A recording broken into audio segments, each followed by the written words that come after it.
Salut à tous, après une bonne nuit de sommeil, je me suis réveillé de bonne humeur ce matin en me disant ils ont fait le taf, ils ont joué en équipe.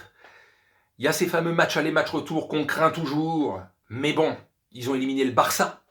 Ils viennent d'éliminer la meilleure équipe en Europe depuis plus d'un an, le Bayern. En match aller, match retour. Finalement, le match le plus compliqué, c'était la semaine dernière, comme je l'ai dit. C'était le match où ils ont été dominés et c'est le match qu'ils ont gagné. Et le match dans lequel c'était très équilibré, avait quand même une première mi-temps dominée par le Paris avec les plus belles occasions. Et c'est pourtant le match qu'ils perdent. Donc, il n'y a pas de logique dans le foot. Voilà, il y a eu des absences des deux côtés. Le Bayern n'a pas réussi à trouver la faille. Ah, c'est sûr que si tu avais un Lewandowski devant, il se passerait d'autres choses. Mais bon, s'il y avait Marquinhos derrière et Verratti à 100% au milieu, peut-être qu'il se serait passé d'autres choses aussi, que Paris aurait peut-être en claqué un ou deux. Parce que voilà, c'est comme ça, c'est l'histoire. On peut se mordre les doigts. Voilà. Moi, je suis content. Parce que depuis 2017 et Monaco, j'avais pas senti ce sentiment de joie, de me dire putain, ils l'ont fait. Voilà. Dans une compétition pas un peu tronquée comme l'année dernière, malgré tout. Final 8, pas de match retour. Il faut dire la vérité, des adversaires de seconde zone. Hein, on va pas dire qu'Atalanta et Leipzig, c'est le top 5, top 6 européen. Évidemment que non. Mais les autres grands d'Europe n'y étaient pas non plus. Hein, c'est Paris qui est allé en finale. Donc ça, t'as beau dire ce que tu veux, ni les Juves, ni Man City, ni le Real, ni le Barça, ni Liverpool n'ont atteint la finale. Paris, oui, malgré cette configuration. Donc déjà, c'était un gros événement. Mais là, si avec ce parcours-là, tu élimines le Barça, puis le Bayern, et peut-être Man City en demi, et tu retrouves soit Liverpool, soit Chelsea, soit le Real en finale, ça, c'est un putain de parcours, quoi. Et ça parle. Ça parle. Ça parle dans l'histoire du foot, après.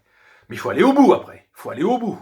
Hein, parce que j'ai pas envie d'attendre encore 10 ou 15 ans avant de voir un club français gagner une Ligue des Champions. Hein. Ça, franchement, personnellement, moi, ça me casse les noix d'entendre depuis 28 ans que c'est, voilà, il n'y a qu'un seul club. Ça me casse les noix, quoi. On est vraiment ridicule. Donc, vivement qu'un autre club français la gagne. Ils ont les moyens cette saison, l'équipe. Je vous dis, si tout le monde se met au diapason, joue en équipe, même les latéraux, là, les Dagba, les Diallo, les Baker, on fait le boulot, quoi. On fait le boulot, il fallait tenir, quoi. Alors qu'on annonçait la catastrophe défensivement. Quoi. C'était chaud. Donc voilà, mission accomplie. Paris est en demi.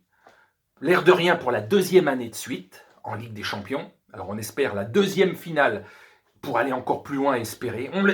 Voilà, moi je l'espère. Je l'espère. Après, il se passera ce qui se passera, hein, en demi ou en finale. Ça peut être encore à travers la gueule. Hein, bon, voilà. Mais pour l'instant, moi, je savoure. Je savoure avec l'espoir de dire que oui, là, tout est possible. Là, quand tu sors le Bayern en match aller, match retour, je veux dire qu'il n'y a pas 50 adversaires qui vont être supérieurs à ce Bayern-là. Il n'y en a pas beaucoup. Donc maintenant, il faut aller au bout. En tout cas, je croise les doigts. Rien n'est fait, évidemment. Dans le foot, la preuve. Donc, voilà, je suis content et j'ai hâte, dans 2 semaines, de voir ce qui va se passer et contre qui. On le saura ce soir. Allez, sur ce, je vous salue.